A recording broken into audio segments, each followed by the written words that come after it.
Sementara itu dalam gelaran Musrenbang Banyuasin yang dipimpin Bupati dan Wakil Bupati, pembangunan infrastruktur masih tetap menjadi prioritas utama karena menjadi urat nadi penggerak perekonomian.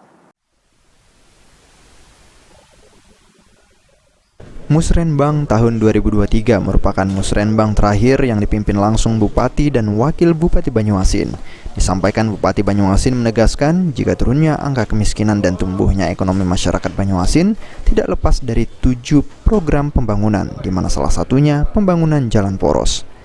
Oleh karenanya, Askolani yang didampingi oleh Wakil Bupati Banyuasin dan Ketua DPRD Banyuasin Irian Setiawan serta Forum Pimpinan Daerah mengingatkan pentingnya konsistensi pembangunan serta konsistensi dalam bekerja untuk para ASN. Karena infrastruktur ini menyangkut semua aspek dalam kehidupan di Kabupaten Banyuasin, pertaniannya, termasuk kesehatan, pendidikan, termasuk juga peningkatan perekonomian. Jadi infrastruktur ini sangat penting karena Banyuasin ini agak beda dengan kabupaten kota lain. Yang kedua, kita memfokuskan juga untuk peningkatan perekonomian masyarakat kita karena ini kaitan langsung juga untuk penurunan angka kemiskinan, pengangguran, dan juga bisa membuat masyarakat kita lebih sejahtera.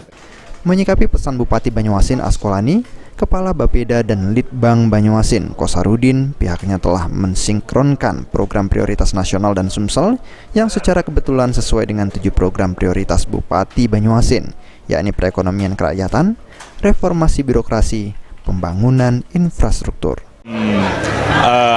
Tema kami tadi kelihatan bahwa tema itu tetap ada pemberdayaan kerakyatan dan pertumbuhan ekonomi dan reformasi birokrasi. Kalau kita lihat daripada visi dan misinya Pak Bupati terdahulu dan ke sekarang, kelihatannya itu masih nyambung. Apalagi dikaitkan dengan 7 program prioritas, itu insya Allah bisa terwujudkan.